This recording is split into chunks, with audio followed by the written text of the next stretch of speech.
Air signs, hi. So this reading today is for love connection reading, and it's for the air signs, so Aquarian, Gemini. I'm sorry, somebody just came in. Okay, so yeah, we're going to do the love reading signs today for the air signs. So we'll start off with your energy, and then we'll move into your partner or your love connections energy, your love person's energy, and then into the connection energy. And then, as it's a general reading, it may not resonate for everyone, but if it does resonate, then I will be doing an extended reading on the connection itself. Okay, so we'll start off. I'm using the Llewellyn Deco cards, so we've got your energy showing up here, and then we've got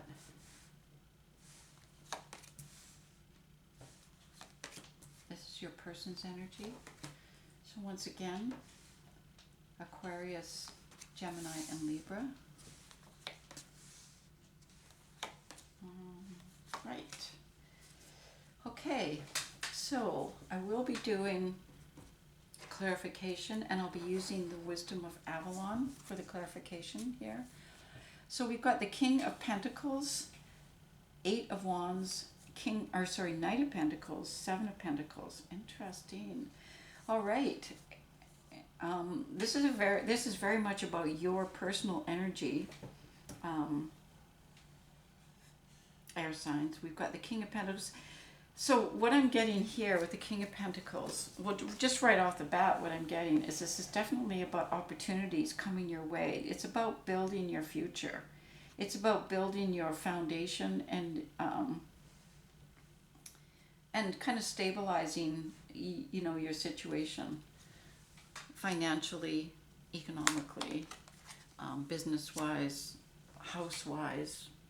So under the King of Pentacles, we've got disruption and restriction showing up here. So it looks to me like there's been a bit of a break that happened here, and now I feel like you're back on path here. So I feel like you coming from a place. Now remember, the kings and queens are not gender related, but they're energy related. So with the King of Pentacles showing up here, it feels like you were quite solid on your path, and then something happened to shift the path. Okay, so the path is shift, and now with restriction showing up, it's moving back onto the path. But restriction is actually one of the sacred markers to let you know that you're kind of more involved in your destiny or your calling now, with this disruption that happened, with this break that happened. So this is kind of a new direction that you're taking now. But you're coming from a pretty solid background as the King of Pentacles showing. Certainly in an earth way. So you're coming from being solid in terms of that foundation. You've got the Eight of Wands showing up here for you, and then you've got the Frog and Fear. So there's a lot of communication that's been going on, and I think the communication is moving you onto this new path. It's about house cleaning with the Frog, and then we've got Fear, which is another sacred marker. So it is bringing up insecurities because it's a new path. It's, like I said, with the disruption, it's shifted your path into a different way, a different area. And with that, there's been a lot of research and communication, and it could be emails, could be, listening to people, talking to people, putting information out there, a lot of back and forth communication. And I think this communication is being put out there in an attempt with the Eight of Wands showing up, in an attempt to kind of find your new herd, or your new tribe, or your new place in the world, because as I said, it's shifted from one now to another. And that's why the clearing house has happened too. The clearing house is like moving from the past into the present and not carrying a lot of the past with you. And that's why with the disruption happening there, it was like it looked to me like it was quite an abrupt ending that came, an abrupt shift. It's like one minute you're here, and then bang, and then all of a sudden you're over, on this other path. Okay, so we got the Knight of Pentacles showing up here, and I'll just draw a couple cards on that. We've got the Fire Fairy and the Wind Fairy. Nice. I love the fairy cards. They're so cool. So we've got thoughts, words, intellectual analysis, and then we've got creative action and optimism. So it feels to me like not only is that what is happening around you, because the Knight of Pentacles is something coming towards you, an opportunity that's coming your way. But I think this opportunity that's coming your way is coming from that place. It's coming from a place that's going to, move you into action on the next path of your life. So it's offering you an opportunity to use your thoughts, words, intellectual analysis, to be in your true nature of the Wind Fairy at this point, and the Fire Fairy. So we've got air and fire mixed here with creative action and optimism. So putting those two together. So this is the shift that's happened here with the King of Pentacles moving onto the path, okay? We got the Seven of Pentacles showing up here. So it's not throwing the baby out with the bathwater. It's kind of a weird saying when you think about it. Anyway, it's not doing that so much. It's more looking at how can I build and incorporate this new path, taking full advantage of the positive things that came from my last path. So what did I build here? What can I build on? So it's different than house cleaning. House cleaning is eliminating the things that don't support where you're going. The Seven of Pentacles is keeping the things that do support where you're going and building on those successes. So they're going to be working hand in hand. So it's not completely reinventing yourself. It's kind of like, I always like the saying, when you find where your calling is, you'll realize you've been training for it all your life. So that kind of stuff will come with you. But stuff that doesn't add to the optimism and the creative action that you're going to be taking, then that stuff won't come with you. So we've got the Deer showing up. So I see, and letting go. Well, just what we've been saying, it's about letting go of the things that don't fit. It's similar to the Frog here. So we've got the Deer showing up, and this is gentleness and diplomacy. So I feel like the area that you're moving into in this next stage of your life is going to be more heart-centered. It's going to be more drawing from that part, that energy, the energy of diplomacy and gentleness, which is the divine feminine nature, okay? So now let's take a look at your person. We've got the Nine of Cups. So it looks to me like they are going after their heart's desire as well. So we'll see if they're connected. I don't know how this is going to work here. We've got the Water Fairy. So interesting. We've got the three of the fairies showing up here. So they're moving more into the Water Fairy, which is feelings and emotions, and the Cat, which is independence and healthy boundaries. Okay? So it feels to me like, and that's their heart's desire, is to become more independent, to develop some healthy boundaries, and to be able to express themselves emotionally and, through their feelings. But they got the Two of Swords, so it looks like they're making some choices that are hard choices for them to make. And let's see what comes up here. We've got the Spider and the Lady of the Lake. So once again, we've got that, with the water energy, with feelings and emotions, and moving into a state of combining the divine masculine with the divine feminine, because we've got the independence there of the Cat as well. Then we've got the Lady of the Lake, which is absolute truth, courage, self-respect, and responsibility. And then we got the Spider, which is creative projects. So it feels to me like what they're weighing out here with the Two of Swords is how do they combine those two in their future. So I think what we're getting two people together here that are on their own separate paths. It's like they're both kind of, so maybe a separation happened recently or something like that. I don't know, but it looks to me like they're on a similar trajectory, but on independently following their own paths. And we'll see if that brings, where that brings it when we look at the connection here. So, yeah, so we've got the Spider. So figuring out how can they activate, how can they put into reality the combination of speaking their own truth, of having healthy boundaries, and yet being able to, through feelings and emotions, come from a place of self-respect and responsibility. Okay, so those are the decisions they're making. How do they turn those desires, which is, the Nine of Cups, how can they turn those desires into a reality in their life? And those are the choices that they're trying to figure out how to strategize, how to, be able to do that. Because we've got the Ten of Cups showing up here.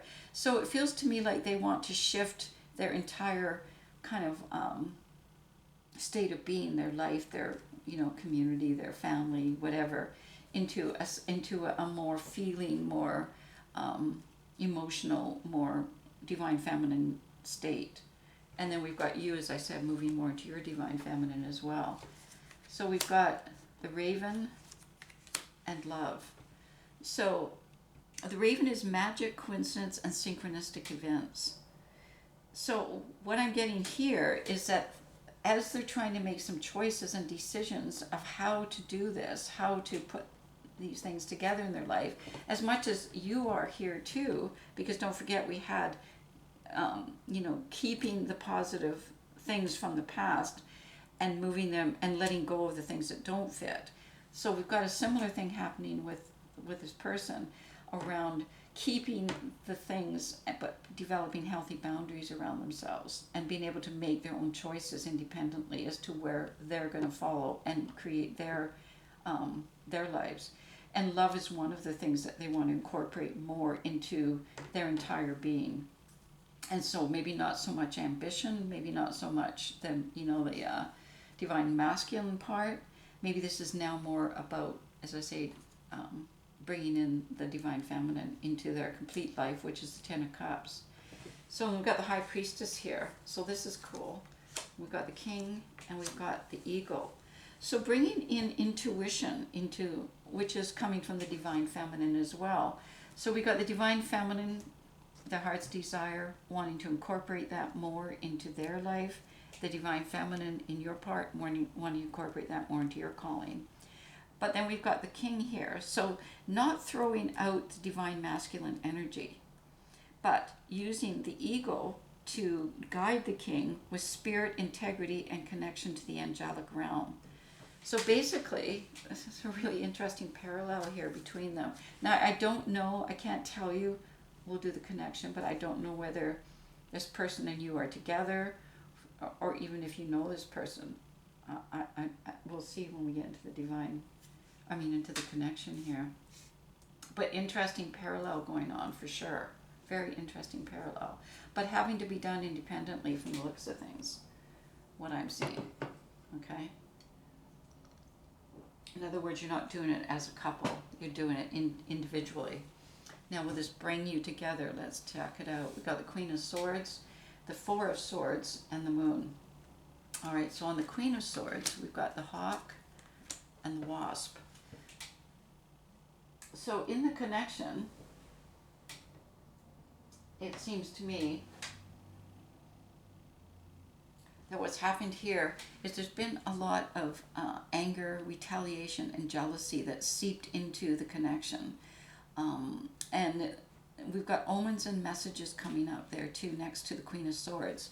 So the Queen of Swords is paying attention to, now this is the connection itself, so this isn't either one of you individually, this is the connection. So the connection was responding to these omens and these messages of anger, retaliation, and jealousy coming into play as a connection.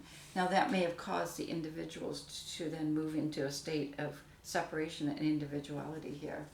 We've got the Four of Swords then showing up here, and then we've got the Cow and the Stag. So this is about pride and leadership in the connection, and it's about nourishment, abundance, and asking and receiving. So the Four of Swords is showing up because I think what's happened in the connection is it looks like there has been a break because we've got the Four of Swords showing up, and the Four of Swords is kind of in the cold of winter.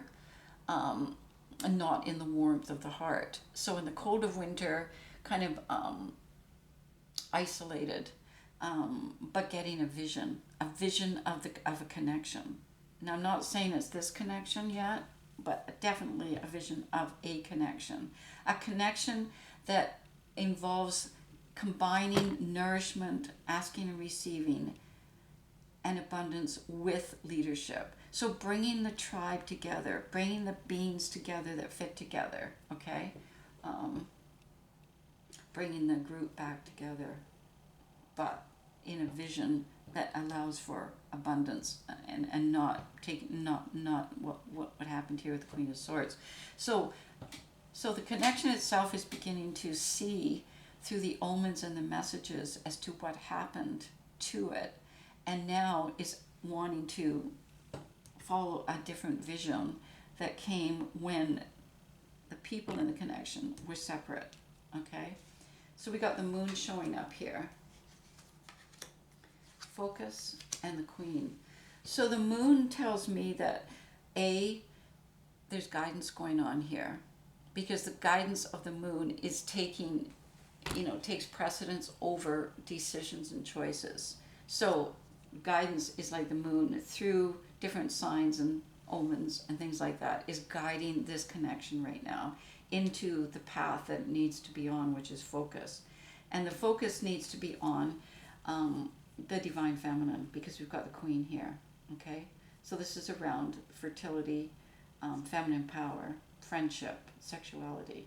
Okay, but in a divine feminine nature. So that's really interesting. It's an interesting reading, because this is the connection itself we're talking about now, coming back into focus. We got the Six of Cups showing up here, so this is moving into a soulmate reality here. We've got the Dragon, and we've got the High Priestess. So at a soulmate connection, because this connection to me feels like it is moving towards this soulmate memory, okay, the soulmate memory. And within that soulmate memory, there is power and strength. Within that soulmate memory, there is discernment, prophecy, and vision that is guiding. And that's why I see the moon guiding here. Because when the moon's guiding, it sheds light on the deeper soul level of what's going on in the connection, and not just the superficial soul level, which we have in the Wasp here. But it moves into a deep soul level, which is where the soulmate connection lies. And in that, we have the power and the strength to follow prophecy and vision, which is what we've got, in both the individual ones too. Because in the individual ones, we've got, for the partner, we've got absolute truth and respect and responsibility. We've got love, and we've got connection to the angelic realm. And in your reading, we've got the same kind of thing happening, where you're following, the path again, on the path of the divine feminine to build the future. So there you go.